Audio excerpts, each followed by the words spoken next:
Today is Wednesday, February 12th, 2020.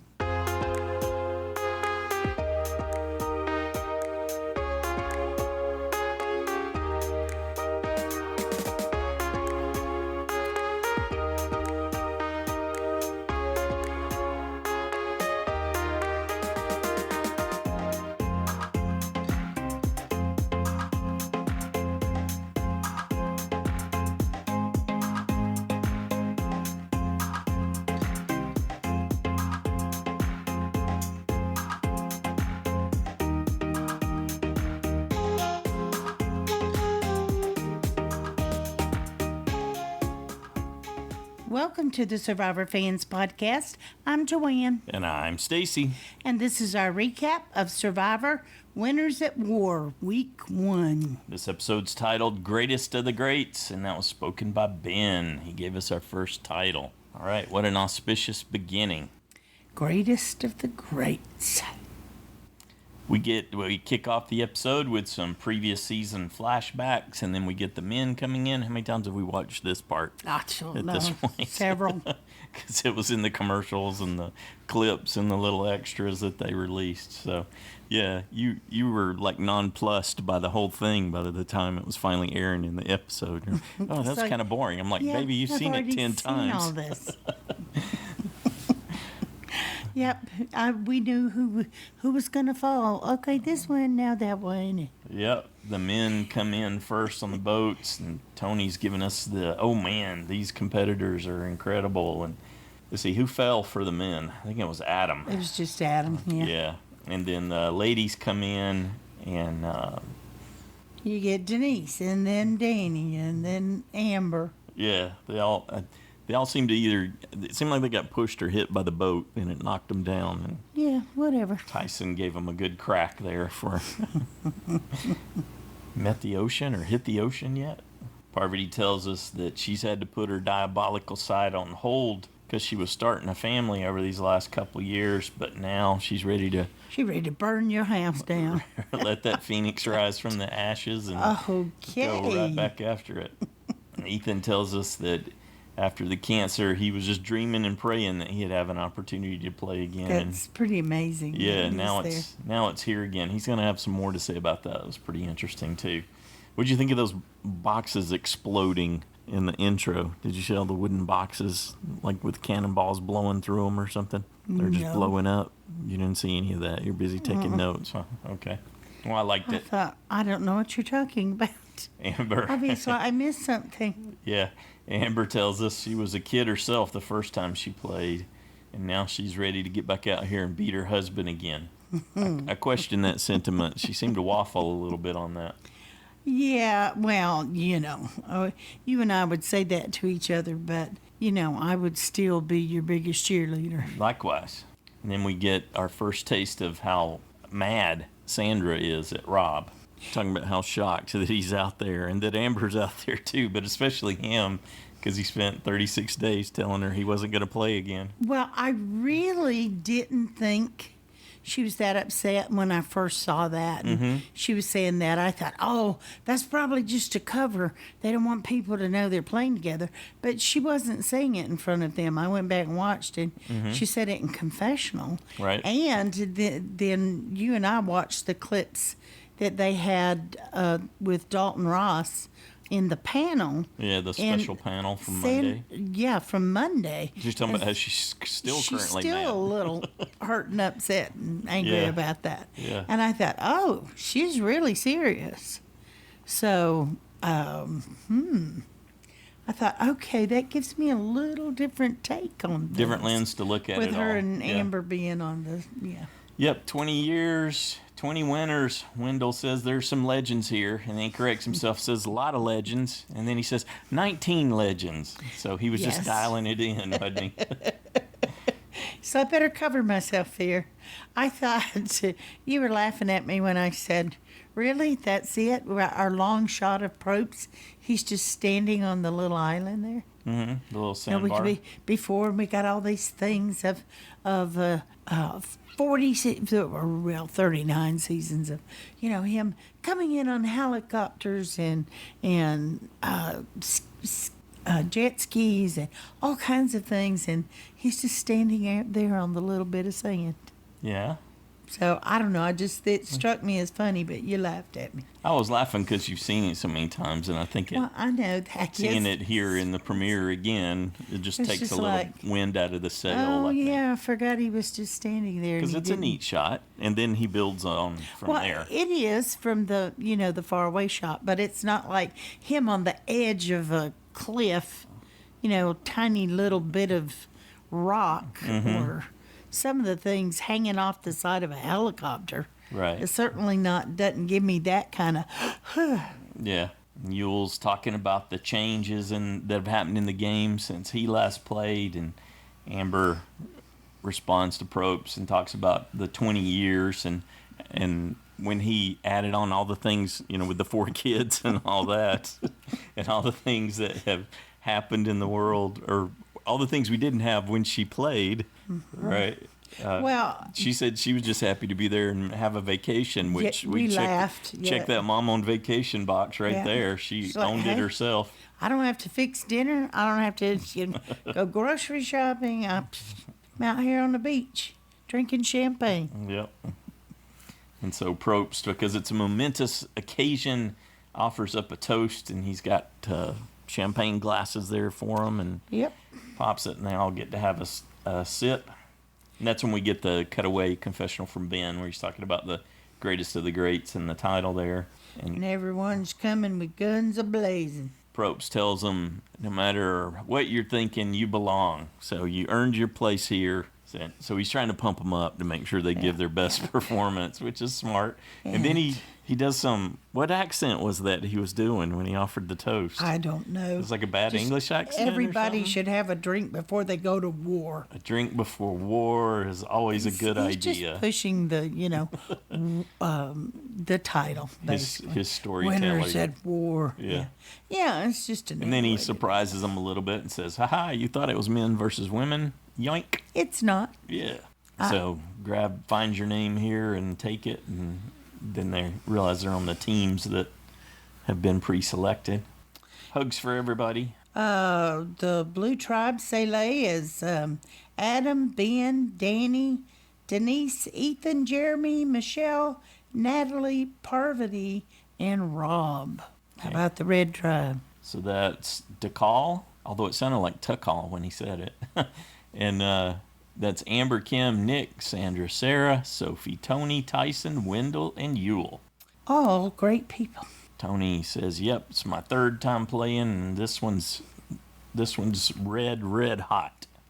And then he goes right into telling them about fire tokens. Yep, everybody gets one to start, just like we had heard. That all lined up. So the pre-information that was on EW.com played out exactly for the active players, the menu, and then we'll talk about, when we get to it, we'll talk about the menu that's on Edge of Extinction.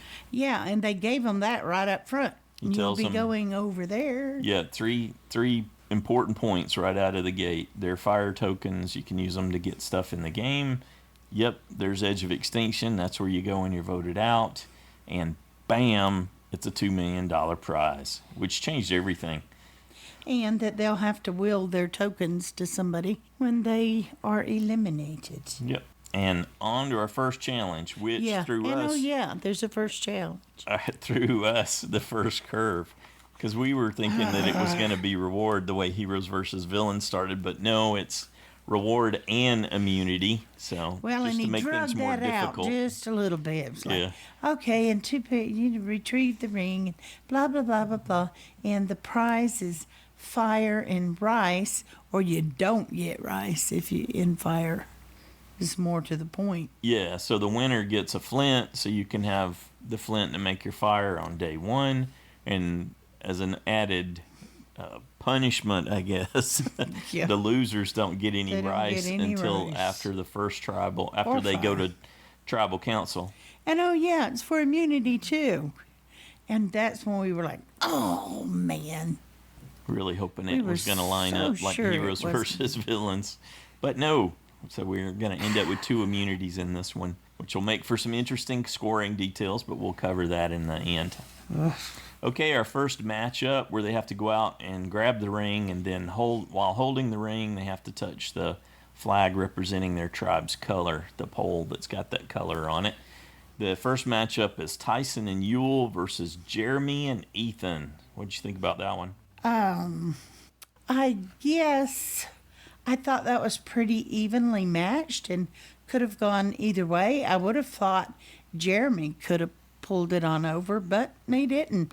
Tyson was pretty dominant. I don't know if it's he looks a little I think bigger than he used to be to me, but he's the height thing too. I think it's helps. the height. That's the thing that and it depends on. I hope they take the time of day into consideration. I got to think they do, but there's a part of that where there's enough water that someone like Denise can actually. I don't think she could stand up out where the ring actually is initially located. So shorter people are at a disadvantage until they can get their feet in the sand and then get some leverage. Yeah. So yeah, he did seem to have quite an advantage there. Okay, so Tyson and Yule pulled it off from 1 point. Next up, we've got Sarah and Kim versus Parvati and Natalie. And that, too, could have gone either way. I really kind of, well, I don't know. That was pretty evenly, I thought, matched. Yeah, you would think so. Again, I think height's a factor because of Kim's height. I think that gave her an early advantage in the deeper water. Sarah was pretty... They were both, seemed to be highlighting Kim's effort, but I thought I saw Sarah in there tugging. Yes, he definitely highlighted Kim in this one. Just as significantly in that regard. So, yeah, Parvati, I don't think has ever been super strong. Natalie she's been good in challenges. She's good in challenges, but a different kind of challenge. Natalie was not a one beast. Super physical. Yeah, so she couldn't overcome Kim and Sarah in this one. Dakal ended up with a 2-0. But they put start. up a good fight, so no shame. But 2-0, not so good. Then we have Wendell and Tony versus Ben and Rob. So yeah, it could be a shutout if Wendell and Tony win. Yeah, and that to me was well matched for the 4 of them. So 2 and 2. I thought that was pretty even. Yeah. And boy, Rob got in there. I didn't expect him to be able to do as much, but it looked like he just walking on ahead with it. Yeah. Pulling Tony and Wendell. Was it Tony? Someone was dunking Boston Rob there at the beginning. I forget who it was. They showed Rob going under the water, but yeah, he got his composure and got the drive going, and then they saved it so that it wasn't. Well, when he got up closer to it, he just kept going. Complete skunking. So yeah, they win one for. That wouldn't have looked good. That was probably Sele. the biggest part of the motivation, and he wanted to show what he could contribute to his tribe. Okay, so it's 2-1 now. We have Sarah and Amber versus Denise and Natalie again. So Sarah and Natalie had to go twice, and Sarah this time took the lead over Amber. Yep. I probably, if I'd have just looked at that, I would have given that to Denise and Natalie. Yeah, again, this isn't going to be, I don't think this is going to be a good one for Denise because of her height. She's so tiny that by the time she's able to make a contribution, they can be at a disadvantage. Yeah, because she's got the muscle, but you're right, if they're further out in the water where you can't anchor as well. Obviously, like you said, she's got the muscle, but she doesn't have the mass. And Sarah's got muscle and mass. And you got to think Sarah's more used to being physical than most any of them out there. As a police officer, she deals with that in a way that no one else out there, maybe besides Ben and Tony, of course, have had to deal with other people. Yeah, I don't know about that, but... Well, it's a whole different perspective on things when you train and you regularly end up scrapping with people. Well, regardless, they do win. Yep. And finish out the game for the win. So the red tribe wins and the blue tribe loses. which is what we called, so we weren't terribly unhappy with that because we had both decided. I had debated back and forth after reading on Facebook, which I probably just shouldn't do after I've made my You torture picks. yourself I one way torture or myself. another every week. So it's just a kind of It's like, par for the course but with you. They think this, and well, and I could see that too. But I just decided not to go back in and just stick with the picks I made and don't change anything. And so So we were both optimistic at this point that we that might Rob be able. would go. Yeah, might be able to get a vote out because it was heading in the direction. Though I kept saying last night, I don't really think so. I don't think he will, but I didn't know who else to choose from that. Yeah, so you I never just are stayed with him. definitive, so you can't really. I know it was just a feeling that he was going to get a little bit of a foothold. He wasn't going to go first. Yeah. So I don't know. The benefit of hindsight with I your know. being all over the place. No, I said these that things aren't last night. You significant. know that. Yeah, but you said a whole Okay. lot of things. Yeah, You're all over the place. No. Everything legitimate. Sophie Okay, makes a let's move great on. catch of the map. Yep. And so Sele is told that there's no fire, no rice for you, and you get tribal council not tonight on night 1, but night 2 because they want everybody to stew on it. Well, and they want them to have to go without the rice too, because otherwise they get fire and rice after tribal.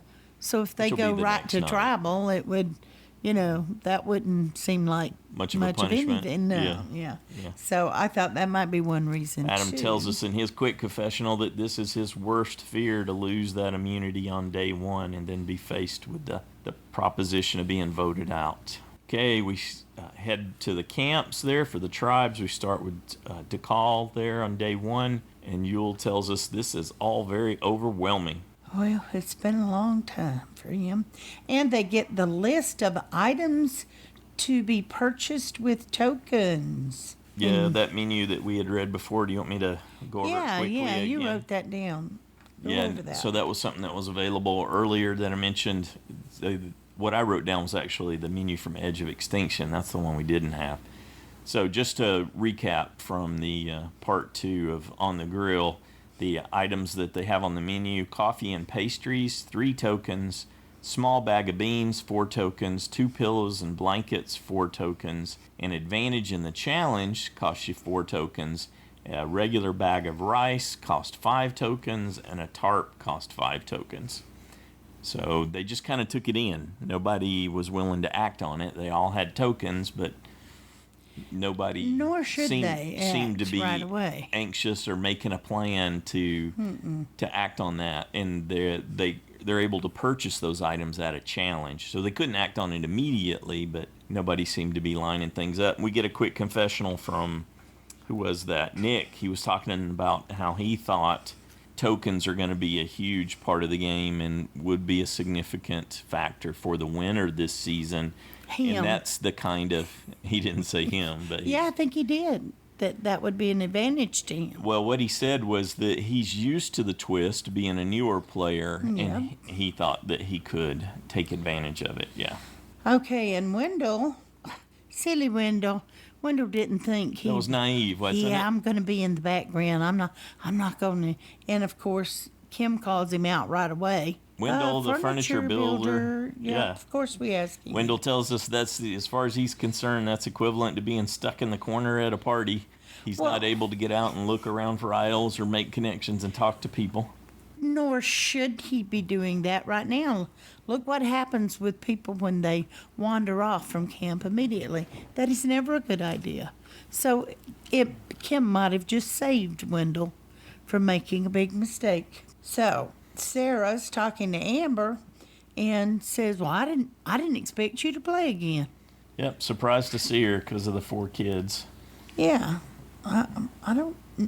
And so they're thought connecting that was kind of an odd over the thing to kids. say. Tyson's there with them, and Amber tells us that she left a calendar for the kids, and Sarah said that she did the same thing, and then Tyson said that he left a daisy chain calendar for his kids.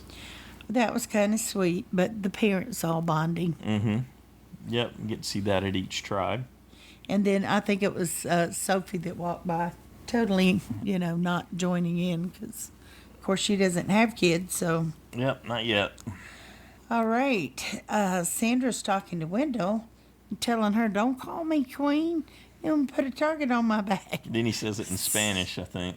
So. It's like, yeah, there's already a target on your back. Yeah, and then she runs down how the game changers went for her, taking out Tony, and then Sarah taking her out. And you get to see a moment with Tony and Sandra, and they're talking about no hard feelings. And yeah, I had forgot she taunted him. Yeah. Like that. Oh, yeah. No, I thought, oh, no, there's water under that bridge. That was... You don't think it's long gone, like Tony said? No, of course not. Yeah. Not when you're back in the game. It was probably water under the bridge, after the fact. But now that they're playing again, maybe not so much. So he won't forget that. Okay, let's bounce over to Sele. Out there on day one, we see them coming up on the beach, and Rob's telling us in his quick confessional there's a huge target on him, and losing didn't help that in any way, shape, or form. You get to see another bonding over the kids moment with Parvati and Jeremy there, and talking about how hard it is to leave the babies. And oh, Jeremy was like, "How could you leave a 10-month-old?" Yeah, he's almost putting that on her a little bit, huh? I don't think he actually meant it that way, but it could trip things for her for sure. True, and it never hurts to get into their heads and know how you can manipulate them and how much. And so maybe he's testing the waters. He's probably just being genuine, but we're looking for every little thing. A lot of hard workers, so they go ahead and start taking direction from Rob on building their shelter and kick things in gear. We get a quick confessional with Ethan where he tells us what it's like after cancer. And I thought that was an interesting insight, how he had to learn to manage the fear. Right. About it coming back and all that. On top of coming out there and playing, then he's dealing with that. And then we get Denise talking to Adam.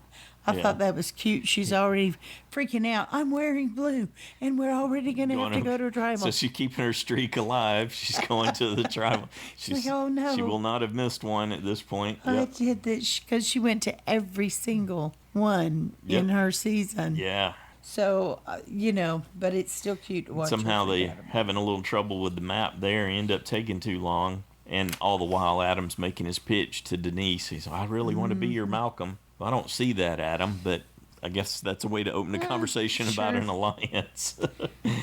Yeah.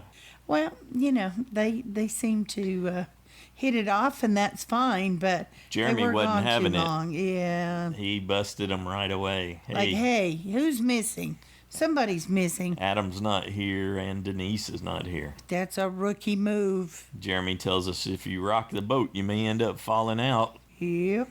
We get a good, funny moment with Tony. He's decided he's going to calm his game down. So he answered that question, at least for right now. See, I'm not going anywhere. Everybody noticed I'm not going anywhere. Right. Look at me. I'm on probation. I'm not Looney Tunes this time like I was in Game Changers. But I have to talk about it because I can't do it. And so, trust me. I thought it was cute, but he's just trying to get them to let their guard down. Amber tells us she feels the need to look for an idol, and she doesn't feel comfortable, and obviously she shouldn't, because having a couple out there's got to be the biggest target right out of the gate. I thought for a minute she was going to end up finding one since they were showing her searching for a while, but she doesn't come up with it. The tree she was looking around seemed like a perfect place. It surely we did. We very well may see one there later on in the season. That'd be terrible if there was one up in there and she missed it. And she talks about her struggle. She wants to root for her own tribe, but there's a definite struggle because that implies that she's cheering against Rob. I'll say cheering instead of rooting for our Australian fans.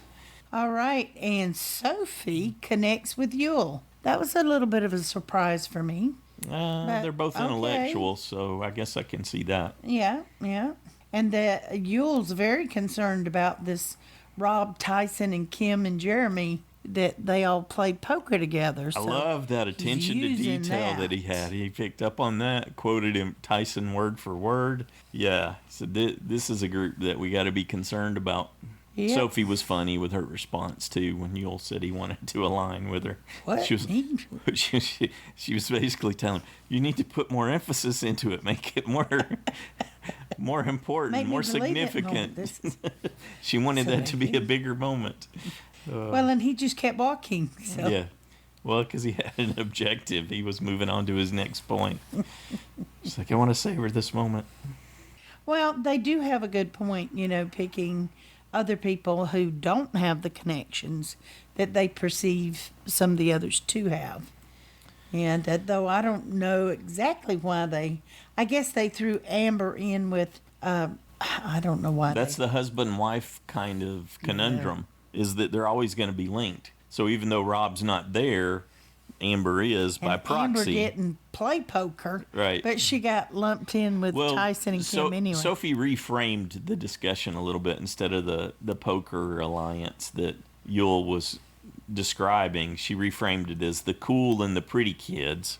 Yeah. So that were standing around cracking jokes and having fun, which was Kim, Amber, and Tyson. And then she said there was the gritty group, which was Tony and Sarah and Sandra.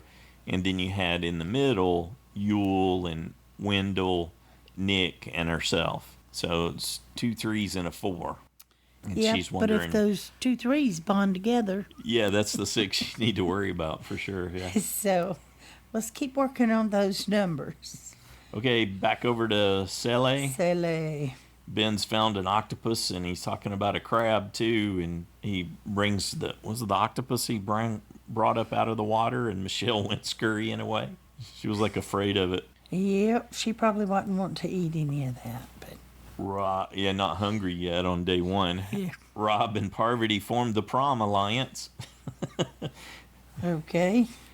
It was kind of like Sophie and Yule's moment there, just described slightly differently. Well, and Rob had a valid point. Let's don't let those new school players dictate how this game's going to be played. I like that she Let's tested him a align. little bit. Yeah, she did. And he said the reason that they didn't get aligned for heroes versus villains because they didn't get on the same page. But he set out to make sure that was different this time.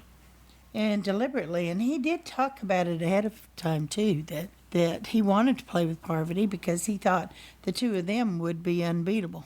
I like how they cut to the next scene where Ben and Adam and Ethan and Danni are talking about, hey, who else has a statue? Yeah, I think that will make you a target. You see Rob's gigantic head as you're coming in, and talking about how connected he is, obviously. And then Danni says the scary thing. It's the opportunity to get Rob out, which they all had to be thinking. And why Yeah. not? That makes so much sense. Totally. But then when Rob cornered Ben, So Jeremy, Ben, and Rob are walking down on the beach, and Ben blurts out that names are coming up. So what's your obvious next question when someone says with that? Rob especially, Yeah. he's going to get grilled. Didn't you know that?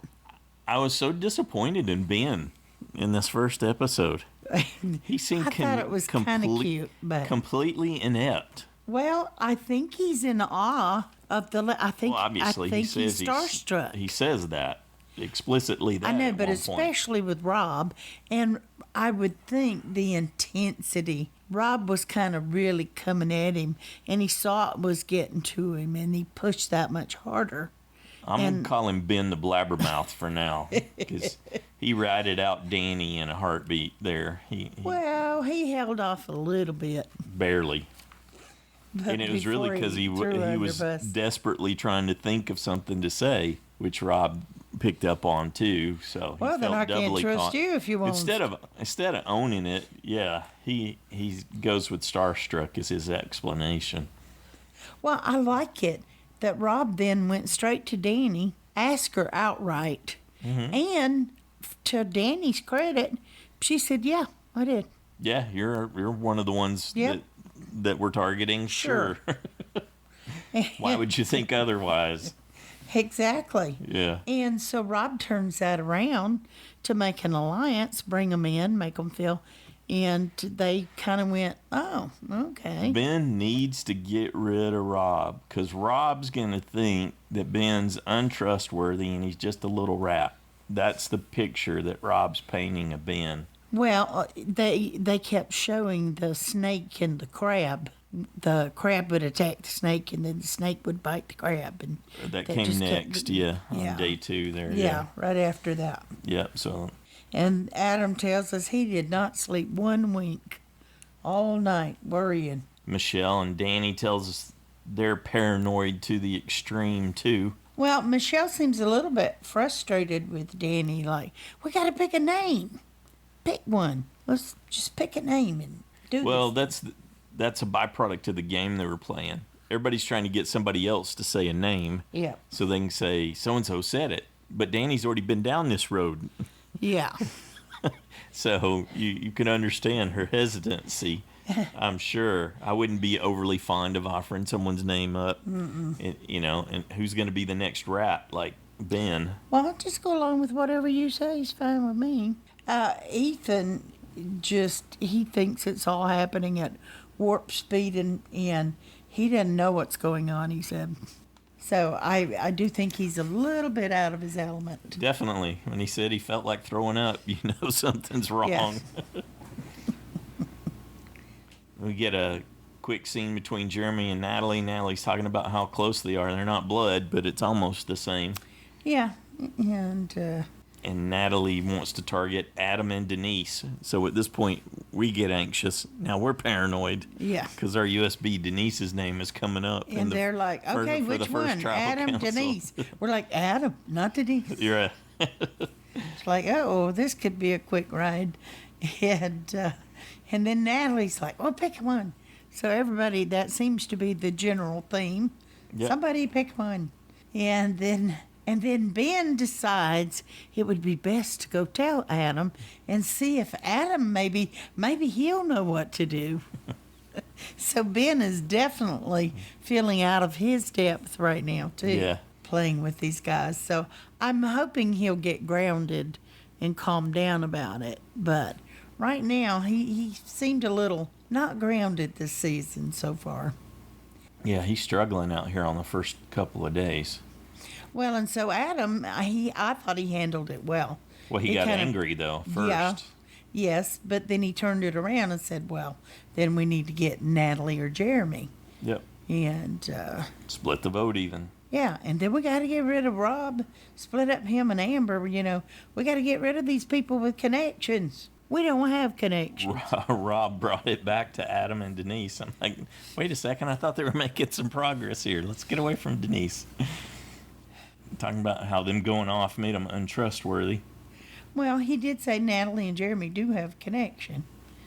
And, But yeah, it was funny how no one could make a decision. I right? know, at So we this got a point, little I thought, montage. I don't know who's and then you going. realize why you got that montage, so you could get Rob and Parvati talking about how they weren't And sure laughing. what to make of this. It seemed like they were all dumb or really scared. Rob's like, we're the two biggest threats out here.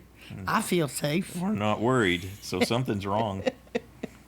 Parvati said, yeah, the two, was it Parvati or was it him who said it? That the two of them are playing for all 10, basically. I think Rob said that they were Parvati, playing for all of them. Yeah, Parvati said just is not a fully baked plan. So that was good. They injected. Well, I thought that could come back and bite him Yeah. in the end. Well, we were know. hopeful because we're biased because of our picks. Yeah, I was okay with it, but I thought because he said that might be what they were going to show So us. we're headed into tribal council there on night 2, and who all's up for grabs? You got Denise, Adam, Jeremy, Natalie, and you and I are just thinking, why not Rob? Yeah. Ethan ends up with the first question at tribal council, and yes, he is indeed shocked. That's why I stayed with Rob. I thought, why wouldn't they do Rob? And if not Rob, then Parvati. But Ethan tells us he's shocked at the pace, so it's still, he's struggling still. Rob said, yep, it's lightning fast. You like how Jeremy dodged the question? Whose name is it that was coming up that was taking too long? I don't remember. And then Denise decided she would just own it. Well, it was me and Adam. Took too long going to the well. But we got lost looking for water, and we see that's a big mistake, but, Get to see she covered it well enough. Adam and Rob dueling a little bit there because Adam tried to flip it on Rob. Said, well, you got us who took too long going to the well, and then you got a husband and wife in the game. Well, and I just met her yesterday. And then you got Rob and Amber and people with other relationships. Rob tried to defuse it. He says, well, everyone in this game is dangerous. So I'm sure he's going to be deflecting the whole time, yeah. Well, yeah, I'm sure he knew that. Natalie talks about how she doesn't want it to be first and how things can snowball once they start rolling. And she tried to flip the conversation back on Adam and Denise. I liked Parvati's line. No one should feel comfortable. It's like everyone's got a loaded revolver behind their back. Yeah. Oh, yeah. Well, Jeremy was the one, though. It's like, yeah, but tribal, this is where you see. This is where it's going to show. Indeed. It is tribal counts. It's a loyalty test, and you do come up with some conclusions after this. And I don't know how genuine Michele was, that her head was on a spinner and just spinning around. Or I'm convinced that was genuine, yeah. Okay. I mean, she might have been acting it up a little bit because she did that. She put her head in her hands when Probst was talking to Ben, and Ben was talking about how his heart was racing and he couldn't even remember the question Probst asked him. But I would say, given the results, that this was genuine if you look at it with hindsight, that her doing that. So who whispers to who first, Ben or Jeremy? It's Jeremy whispers to Ben and this is when Probst kicked a question over to Ethan, or no, it was Ethan who offered how anxious he was, and because Michele was talking about how she's generally calm, but Ethan said, well, I'm not generally calm, and now I'm super anxious. And Jeremy leans over to Ben and ask him, do you think Rob and Parvati set something up? And Ben responded back and said, it's starting to look that way. Didn't he say we'll talk later or something? But... No, that comes after the vote. Okay, well, Natalie tells us she's never been more nervous, ever. And Ethan reminds everyone that it's for $2 million, so yeah, the stakes are even higher. All right, time to vote. I do like that dagger pin. I hadn't seen it till now. I didn't watch the extra where they went over it, but the pin they use up in the voting booth that looked like a dagger, I agree. That's one of the best ones they've ever made. And Denise voted and said, hopefully it's not me. We thought, well, we hope that too. And then, okay, Jeff's back with the votes. Comes up Denise, Adam, Denise again. Yeah, 2 for and Denise. And then Natalie. Yeah. So I believe that Denise, Adam, that was Natalie, Jeremy, and Michele. That was their votes. Okay. The 2 for Denise and the 1 for Adam. Okay. And that's, like you said, when the result comes in and Natalie gets voted out first, that's when Jeremy again turns to Ben and says, who was it? And Ben says, we'll talk. Okay. So that happened after the vote there. All right. So Natalie is on her way. Well, first she's got to make a decision of what to do with her token. Yeah. And I liked what you pointed out right there, the observation that you made, that it's anyone who's still in the game. It doesn't have to be someone that's in her tribe. No, anybody. So she takes a brief moment to make her decision, and she wills her token, or bequeaths, as Probst seemed eager to say, Jeremy. Her token to Jeremy before she heads out to Edge of Extinction. Who was her alliance. Yep. Of 2. And as she gets to Edge of Extinction there on night 2, she tells us that she's mad. Well, she's never been voted off before. Of course she's mad. Yeah. And this was this great season, and she's the first one out there. Yeah, I'm sure she is. But at least she sees she can earn fire tokens to get back in the game, and or to get things to help her in the game. And she can leave if she chooses. Right. By raising the sail, so. Okay, day 3. We start off in Dakal, the Red Tribe. Sandra and Sarah talking to Yule and at the water, describing themselves as a free agent, or Yule considers himself a free agent. Yeah, Sandra asked him. I was surprised that she asked about that, but he told her, yeah, he's free agent. So Sarah's talking about how the bigger target in the game really should be those that have family in the game. Sandra says, yeah, that's a good word, family. And tells them about how Rob lied to her all those days out there. Because it's still stuck. I liked what Sarah did, too. Did you pick up on that? I don't know if you made a note of it. Sarah said, 36 days he lied to you. Just winding her up a little more. Sure. Yeah. Why not? Okay, so that means Amber's got to go, right? Yeah. Any target that's not me, yeah. And you'll still focused on breaking up that poker alliance, which Amber's a member of by proxy of That's Rob. right. So that makes it easy. They can pull Sandra over. And he had a realization during that discussion that turned out to be really valuable for him. So he tells us that he realized that Sarah and Sandra were trying to round up the unconnected people, the people who hadn't done multiple seasons or had these connections. Well, what did he really each other. think, though, that Sandra would say if he said, hey, we want to get rid of this poker alliance? Sandra would say yes no matter what she was doing. Yeah, or no matter what her real plan was. Yeah. Yeah, you never should trust Sandra for sure. She's always going to say yes. Yes, of course. But that's certainly what they were looking for. Yep, that's what they wanted to hear. Wendell, Nick, they needed, and Sophie as the fourth there. But you see Yule, Wendell, and Nick talking about it. And they realized they could add in Sarah and Sandra, and then Yule tells us they'll control the game. Well, Wendell seems to trust this group of Yule and Nick and Sarah, but he doesn't seem to trust Sandra, I think was what he was meaning. I'm not sure I trust them, but I'll trust this four. Oh, you think by emphasizing that he was 100% on board with that four? I don't know that alliance. That was yeah. Okay. That's what I thought he was saying. Gotcha. Okay, sure. Well, and right you are. You shouldn't trust Sandra. Well, true. And just like Sandra, you should always tell them what they want to hear, which was what Wendell was doing, right? But you'll notice that Yule does not do that in a moment coming up. Okay. Yule doesn't have the same approach to the game. He doesn't share that. Okay. Day 3, we're at Sele. And Michele is very upset. She was left out of the vote. Yep. Never a good sign. Yep. Tells us that's a worst case scenario. No wonder she didn't know what was going on. I think there's a worser case, Michele, which is you're out at Edge of Extinction, but I understood what she was saying. And Ben starts talking about the new versus the old school and how they've got to get things. How they are intimidating. They got to get things straightened out. Yeah. We need to get control. Those people are intimidating. Well, he recognized that he was basically on the trail to being a goat at this point because he ends up saying that they're being led around like goats. I don't know. I think it's funny, but I'm sure he didn't at the time. But Jeremy's tickled. He gets that fire token that Natalie bequeathed to him. And you think he told anybody? Rich. No. They shouldn't tell anybody anything like that.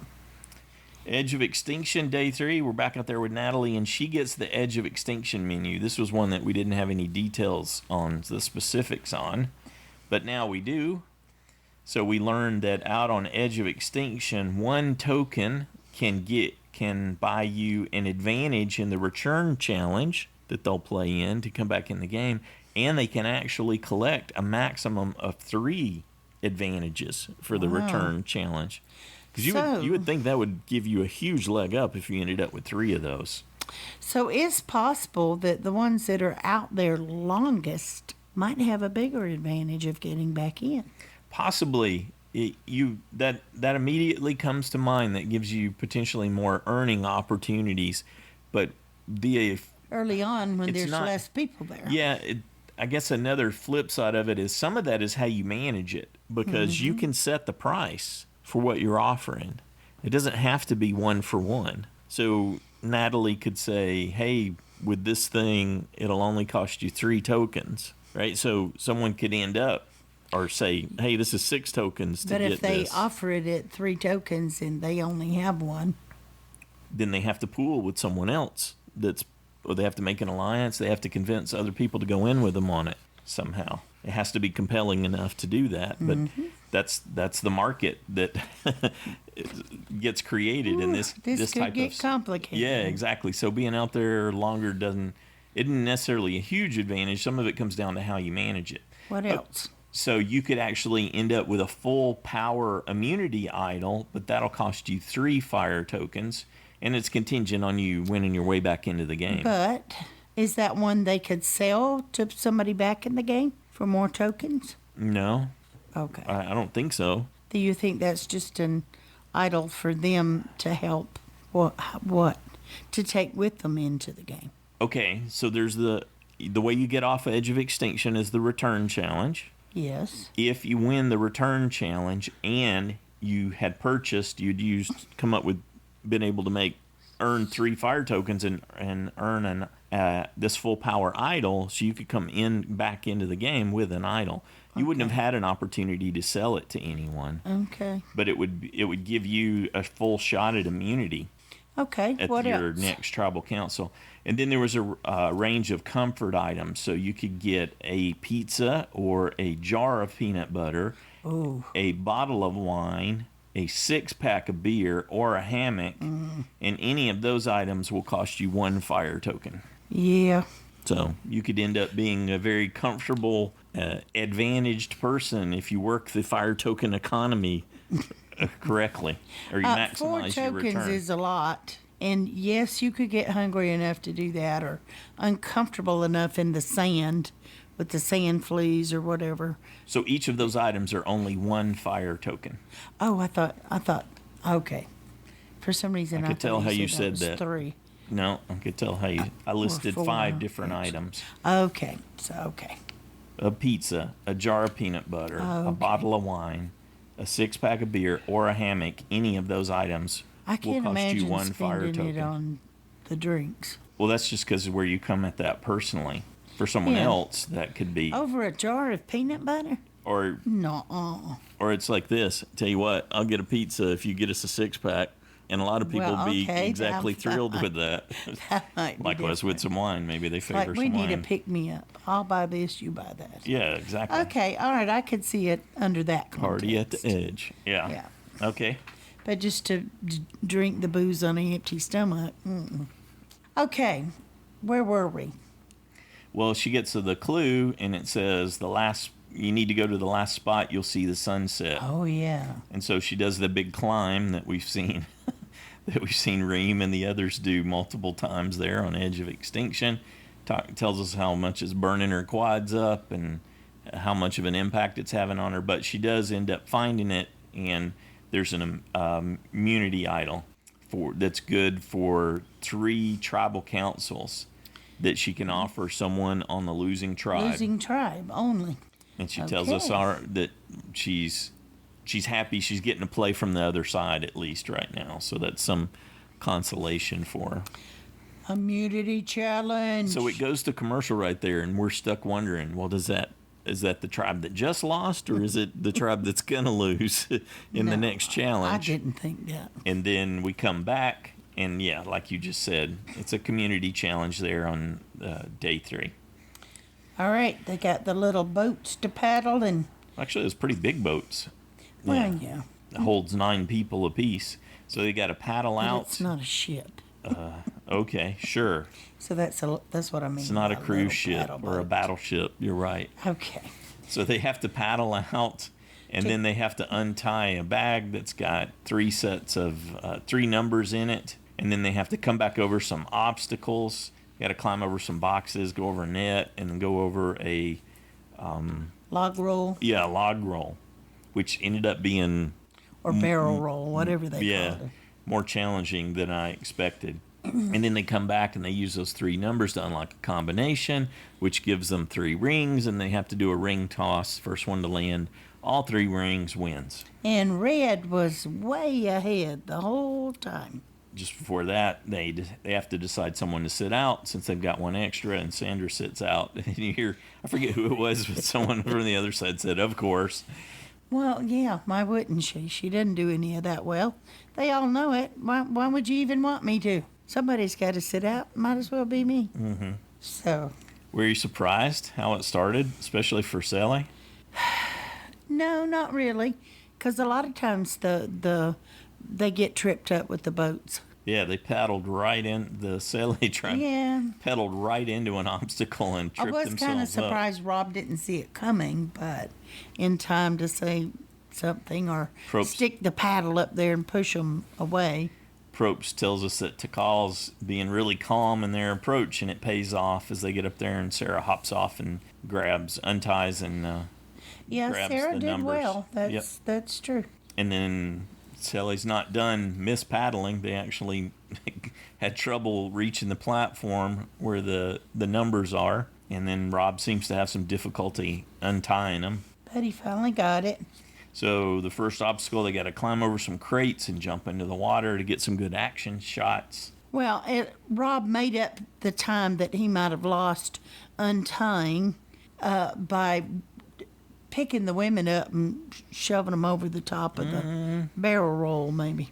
I don't know if they did. They just struggled a lot there. Well, yeah, but I think once he started just tossing them over, well, it was better. It got over faster. Yes. But then they had to get him over. He threw Parvati over and was like, oh, this is working. So he just chucked Danni right on over, and he started, he would either lift him up or he would throw him up over the barrel roll because they were having a lot of difficulty getting anything started there, and they were already behind. Well, and not to mention tired, and their arms were probably blown out from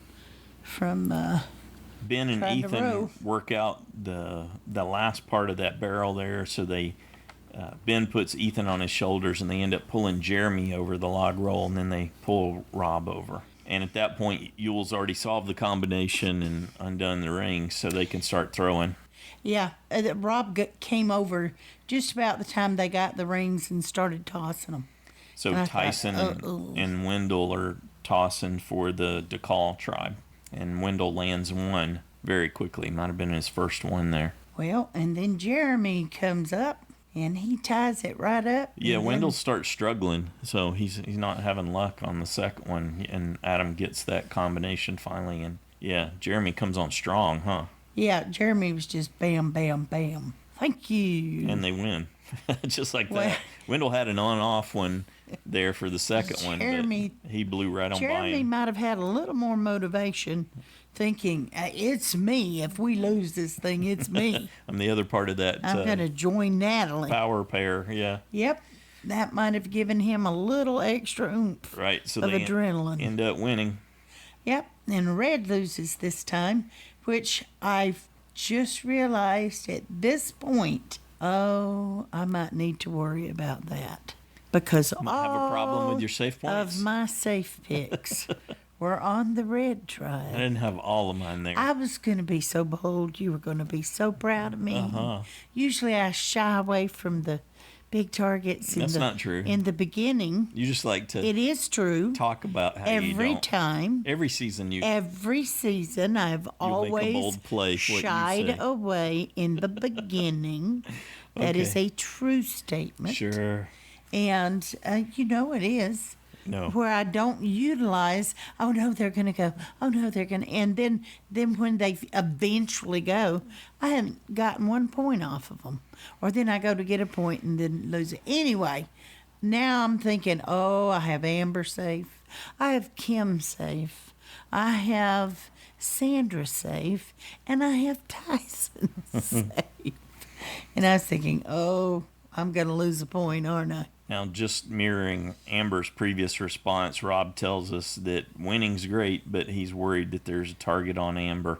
Yeah. So that's weighing on him. That is the agony of being out there as a couple. It does enter into the game. It's another facet for them. So we're back at the for everybody. Dakal camp there after the challenge on day 3, and I guess it was. I'm going to add Yule to the surprised in how they handled themselves, just like Ben was surprising in how poorly he handled himself.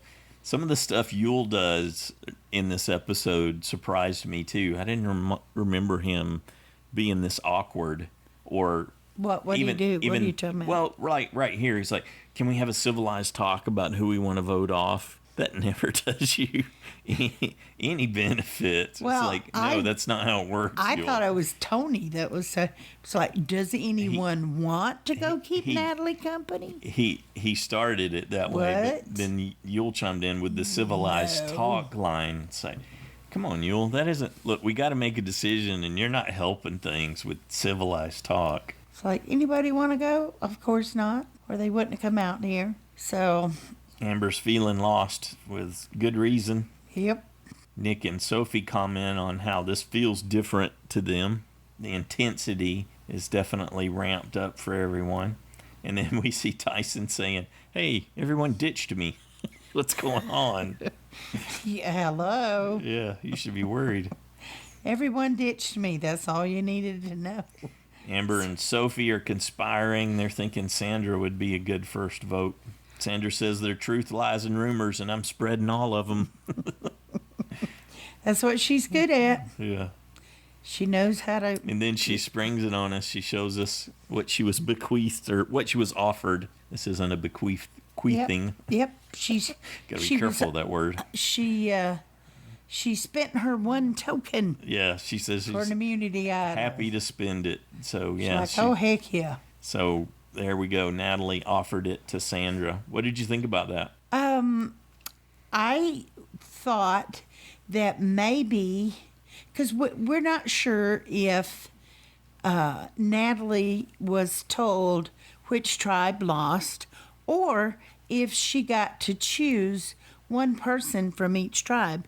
If this tribe loses, then offer it to this person. But if this tribe loses, offer it to this person on that tribe. That way it would cover, and she wouldn't get to know until somebody showed up. I think they really want the person making the offer to know, though. Okay, well, I thought Sandra, in Natalie's mind, I'm sure, was the most obvious person for them to target.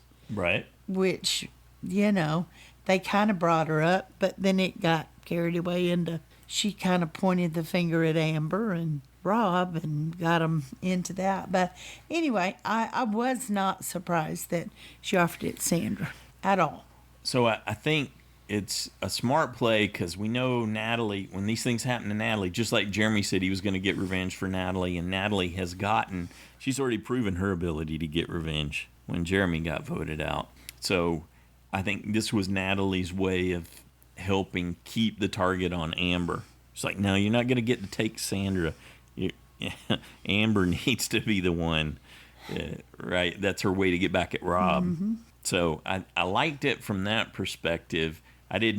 My first reaction was, why are you saving Sandra? Nobody needs to be giving Sandra opportunities to save herself like this. But I think it could have been revenge motivated like that. And Natalie's certainly capable of complex thinking like that. Where I think she missed the opportunity was asking for more.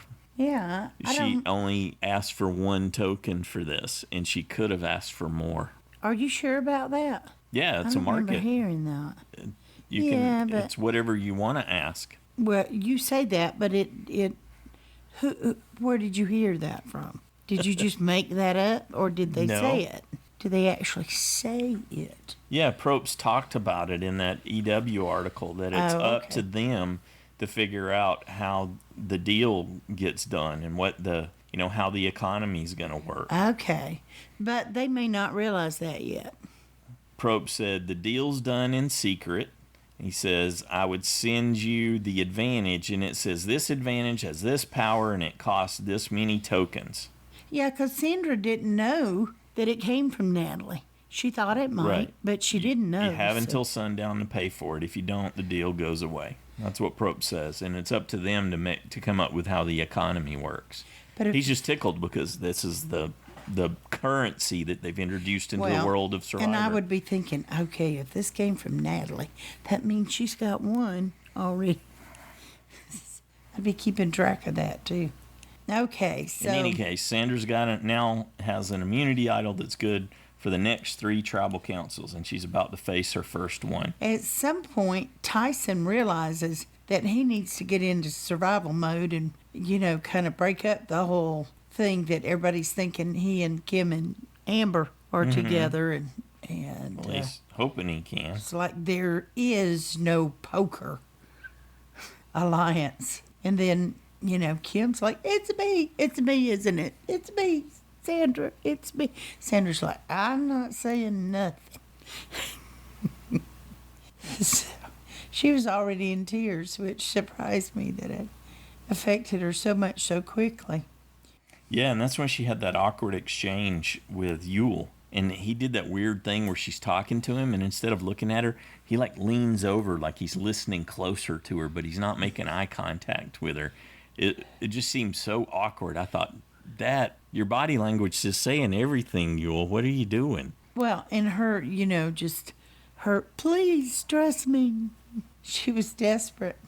Well, I understand her part. It's his that, like the issues with Ben there that really stood out to me. Well, the reason I think that is because she did not seem to think that she was going to have a big target on her back, even in the interviews and stuff. Mm-hmm. She did, and everybody was Kim, Kim, Kim this, and oh, Kim's so good, and oh, Kim was great her first season. Well, and she's going, oh no, I won't have a big target on yeah, me. just like Wendell, like I'm not going to have to build anything. Right. I'm going to kick back and observe. Yeah, no, that's never happened. Yule sealed her fate, though. He put her in that poker alliance, and given what Tyson had said about how they were going to be the power alliance, should they ever end up on an island together. Yep, so she got tagged with that, and that's all it takes sometimes. Yeah, but now Tyson and her are free agents, and they're going to be scrambling. They're not going to roll over now that they know he's been pointing at them. So we'll see what happens. I did like that confessional from Kim where she said, now I understand what it feels like to be on the outs. I've never felt this before in the game. Well, that's the thing. That poker alliance had really undone her. The people who have, those 11 people who have never lost, they've only won once, but they've never played games where they lost. So they don't know. This is a new experience, and it does affect you, emotionally out there. I think that's, but they never had to experience that, coming out of the game with a loss and having to process all those emotions. We see Tony talking to Yule and telling him, hey, Tyson's acting. So I thought they might still be targeting Tyson there at that point. And then just before they go to tribal, we get another quick confessional from Kim, and she says, my start has been a complete mess. So she's recognizing that she has fumbled her beginning in the game completely. Okay, tribal council here on night 3. It's just night 3, and we're on our second tribal council. You think Amber was trying to put a target on Tony, talking about him running around all the time and just talk about anybody other than her? Oh, yeah. Probst feeds her that first question. How's it feel? She's talking about how much quicker it is and how everything feels on the edge. And Tony's running around all the time. Yeah, and she ends up saying that too. And Tony chimed in and said, wasn't everyone? Isn't everyone feeling this? Well, you kind of knew where Sandra's target was, because she basically said, well, Amber's got to get with it or get out of the way. Keep up or move. Yeah. Yeah, move out of the way. So, and Kim tries to say, well, I'm in a small group. Like, Jeff's going to let you get away with that. Give me more. That's when they talk about the Poker Alliance openly. Yep. And Kim tears up and says, but I'm not in a poker group. There's a lot of people out here that's connected, but it's not me. Tyson says that he's affiliated with that tag too. Mm-hmm. So they did what they could do. Sandra was good, keeping everyone pinned. Yes, he's part of that alliance. Kim's desperate. There is no poker alliance. Yep. And Amber points out, everybody will kill everybody out here for $2 million. It's like, well, that's probably true, but... Yeah, Sandra basically says friendship means nothing. And she's very confident because she's the only one with a hidden immunity idol. Yeah. Well, and that's always been Sandra. It's always been about her. She's never like, no, I cut your throat. That's it. Mm-hmm. I remember last season when Rob was like, oh, would you have had trouble too? She's like, no. It's like, that's the only way I get further. Right. It's time to vote. And Sandra ends up holding her hidden immunity idol, so she did not feel that she was in any danger, at least enough to make her go ahead and play it. I was so impressed with her in that moment. Why? We hadn't seen that anyone was targeting her. Well, no, they weren't targeting her in the beginning. But the fact that she felt she had a good enough read on the group that she didn't need to play it and waste it. I guess the version that we were fed just seemed that was so clearly the case. No, you can't ever know. Of course. So I still think that she cuts did a great both ways, job reading reading them. Uh-huh. So, yeah. Okay, well, right up front, Nick gets a vote, but only one. And then there were 3 votes for Kim. She's pretty sure she's going at that point. Yep, she is. And then Amber. She ends up with 5, and she is gone to Edge of Extinction. Yep. Did you notice that Yule touched Kim's shoulder? Yeah, gave her a shoulder squeeze. You're good. You're good, girl. We stood with you. I don't know that meant anything from him, given how he managed their exchanges, the little bit that we got to see. And it didn't seem to have any significance in her reaction. Yeah. Amber ends up giving her a fire token to Rob. Big surprise. Yeah. Well, we knew where that one was going. Yep. Okay. Next time on Survivor. Probst, when the enemy strikes. Rob says it could have been Sandra. Yep. He suspects Sandra took out Amber. Talking to Parvati. If she voted out my wife, then this is war. Wonder what it is that Adam and Denise are referring to when they say Ben knows, and Adam is when Denise tells him no that, idea. and then he seems shocked. Ben knows. Okay, that's just a mystery, I guess. I thought they were kind of planning to work together, so I'm not sure what difference that makes. Yeah, I don't. Makes you think that maybe one of them's found an idol. Ben knows that they found an idol, or yeah. Could be. I don't know. Yeah. Or that they're targeting Ben, or Ben's being targeted. And we get to see Tony climbing a rickety, rigged up ladder that they made that Wendell tells us is at least 20 feet tall. I don't think Wendell built that ladder. Yeah. And I think it might really legitimately be 20 feet, not an Angelina 20 feet. No, the real 20 feet. So then you get a quick quip from Tyson with him saying, how is he still alive? So that leads you to believe that Tony fell. Or that how's this crazy man still alive? He does all these crazy things. Oh, it could be the lighter version that you came up with. Okay. It could be either one. We don't know yet. Mm-hmm. So you pick what you think. And You see Amber arrive at Edge of Extinction. She tells us that she trusted and hoped for the best, and this is the result she got. Well, and Amber taps on Natalie and said, "Oh, I know you're glad to see me. You're not here alone now." And she's like, "No, I really wanted some of my tribe to lose." Yeah, she was hoping she's someone still from her mad. tribe. Oh yeah. Well, we saw what It's only happened. been a day, but she's still mad. We saw what happened when they voted out her alliance before in San Juan del Sur. So. Well, if you can hang on to anger when you're first waking up from a dead sleep, you're mad. You almost think there might always be a little fire in her belly against someone or something that she's harboring there. Someone's done her wrong. Well, she's just not one to let that go, I guess. But Yeah. it'd be tough to hold on to that when a whole bunch of people voted you out. All right, what did you think of that 2-hour premiere? That was good. I didn't do very good choosing, but that's okay. Yeah. Yeah, so a lot of excitement. It's interesting to see how everybody's coming at the game, because there's definitely some people I was sort of surprised and a little disappointed in seeing Ben. Ben surprised me most, I think, that he was so... I gotta give Yule a close second. It's been a while since I've seen his season, but he's I playing hard. didn't remember him being so awkward. I thought he was a bit smoother, and he came off he as might have really, been really more dorky savvy. this time. So like he was having trouble interacting with people or something.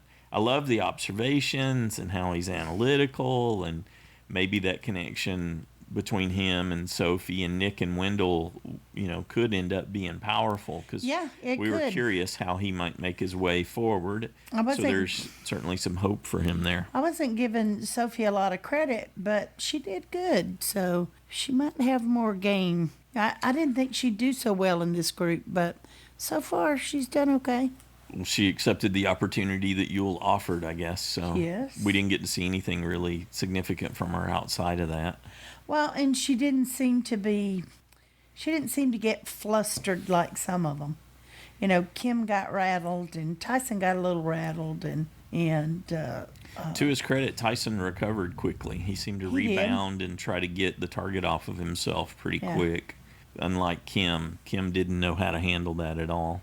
yeah, and I think Sarah's kind of playing a little more under the radar than I thought she could. Because I had said I'd be terrified I of think Sarah. her performance in that and her first game. challenge really helped, though.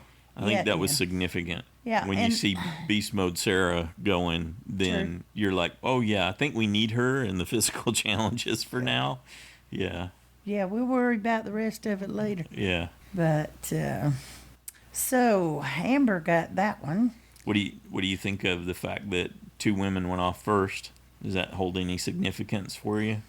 Not a big surprise. Okay. I guess I'm a little surprised with Natalie. I wouldn't have expected. I would have thought she offered more value to the tribe. I was surprised that it was Natalie.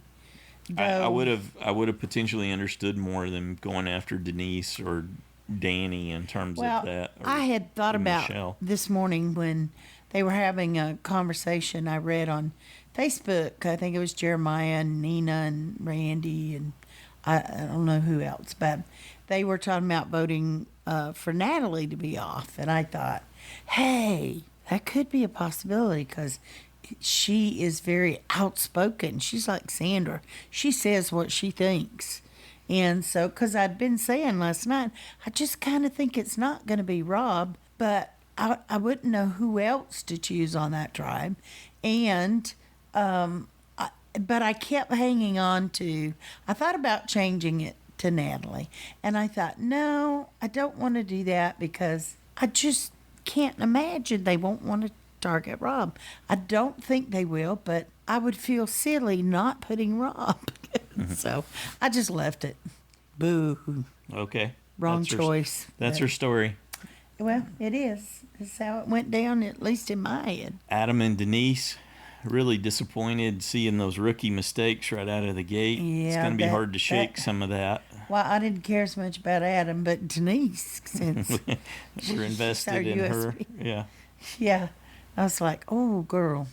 Though I think she covered it okay, and I think she can maybe recover. And Adam, too, really. Because I think if they get out, if they ever get wise enough to get out some of the powerhouses, they're going to have to band together. I guess, you know what? I'm going to go with I'm disappointed in that whole tribe for not recognizing the bigger threat and getting rid of Rob or Parvati.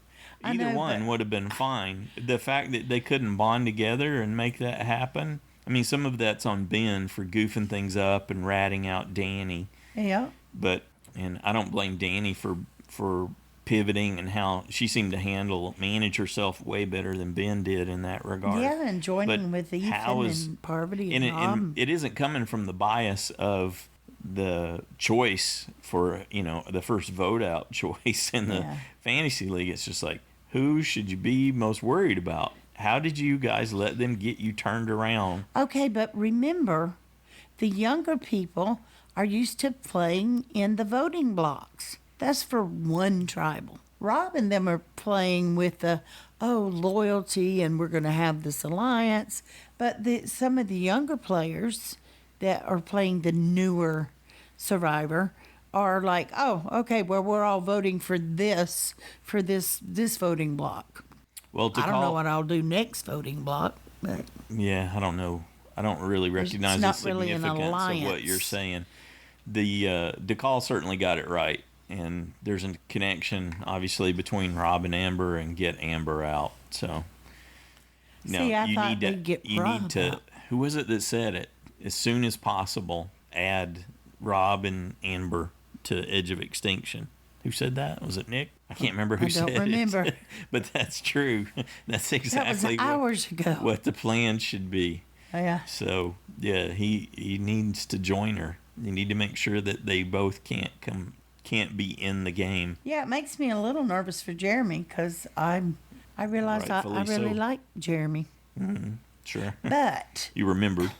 because somebody's coming back from Edge of Extinction, even couple if they get times. voted out, you can't get to. Well, you can. You can, but If they do it at the merge and they do it at Final Five again, you absolutely can. But you want to increase the odds of that not happening.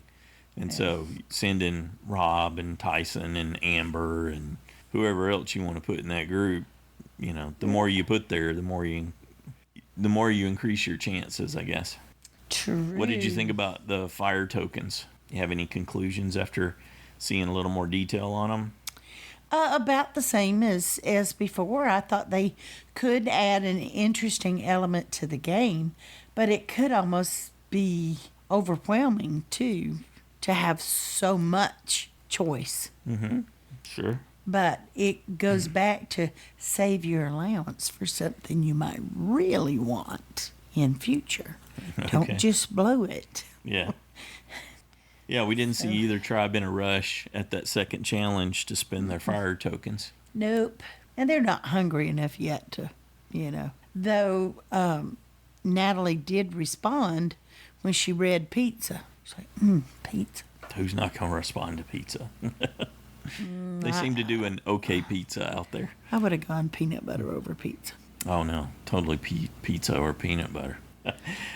All right. Well, in JSFL update, is there anything that we can share? This is another one of those complex scoring scenarios because of the way that we decided to handle It is the vote definitely out. complex. Mm-hmm. And I really, that was a downer for me to have this complex thing. But because we didn't know if It there was... broke against what we were planning for. We really thought there would just be one vote off because that's the way it was in Heroes versus Villains. And so since we didn't have confirmation, we had announced that your vote off was just for first out. Yeah. And that's a 2-point bonus. And there were 32 people who got the 2 points. Then they threw in the second vote out, which we had already said if you had the second person voted out, you don't get points because of the way we've set that up. However, I had Amber safe. I'm going to lose a safe point because she wasn't safe at the end of tonight's episode. So we don't consider her safe. And 98 of us lost the point for that. Okay. We'll have the scoring update by Saturday for the listener feedback show, but do you have any other details you can share about I the wanted fantasy league? To just say who was chosen and how many people chose their USB 24s. All right. So Yule is the front runner with 53 people. Okay. Denise is in second with 46. Wendell with 44. Kim with 41. Jeremy 35. Tyson 34. Natalie 25. Parvati 23. Michele 21. Sarah 18. Ethan 17. Danni 16. Ben 13. Rob 12. And Nick 12. Interesting. Amber and Sophie with 10. Adam got 9. Tony with 8. And Sandra with 3. So, only 3 think the queen's going to stay the queen, huh? Okay. You go, girl. All righty. So that's kind of fun. All right. How many people did you say we ended up with in like we had in the league this time? Seemed like there were 458 people that made picks, or somewhere in that range. Yeah.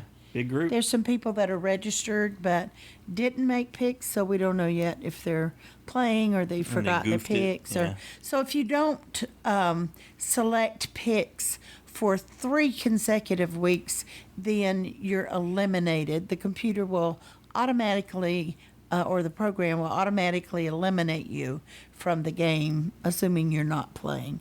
And that's throughout the season. So you can let picks roll from week to week, but if you do it, don't do it 3 consecutive weeks, or you'll be out of the game and there's nothing we can do about that. So, and I did want to acknowledge Rob has a podcast just celebrating their 10th anniversary today. Oh, yeah. Way to go, Rob. Yeah. Really proud Good of job. you. You've done Extremely proud. so well with that. Just fantastic. And it's just like a cornerstone of the community. Yes. So, yeah. Great work. we were reminiscing today, talking about when we first got to meet him. Yeah, and yeah. how exciting that It's was. like we'd and- just met Russell Hance and all these other wonderful people. Yep. You know, Jennifer Lyon and Bob Dog and all those Hollywood people. And Sesternino was our highlight. Rob Yeah. walked in and we were like, oh, there's a Sesternino over there. Yeah. Look at. We're just like, I'm I don't like, think it oh was my quite like gosh. that, I but- was fangirling big time. Yes, so I never forgot that. We were just like, and I think, So fun to get to talk to him, yeah. oh yeah, it was just like, oh wow, Beeline, and so that was awesome to get Yeah. to, and we never forgot that, and that's where we first started talking to him about podcasting and Yeah. and all that. So, but What an he's a good amazing person. job that he's done. Yeah. He has, and he's a good person too. Congratulations, buddy. Congrats. Yep.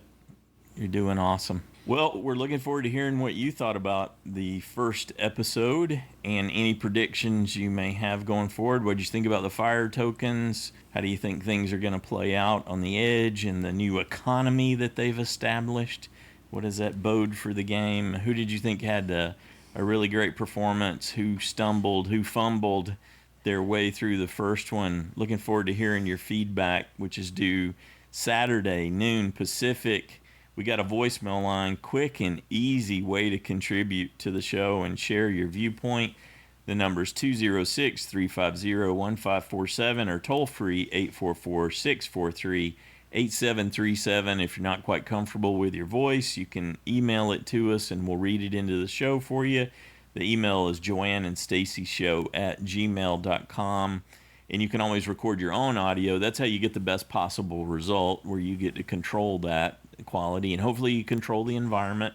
When you're calling in or you're recording your audio, just remember to think about your environment and try to be in a quiet place if you can. Some people do their best work in their car while they're commuting, though. So we That's true. understand. Yeah. And keep it, whether you're writing it or recording it, keep it in that 3-minute range so we can get everybody in. We had, in spite of the negativity associated with the last season, what I really remember enjoying was the listener feedback shows.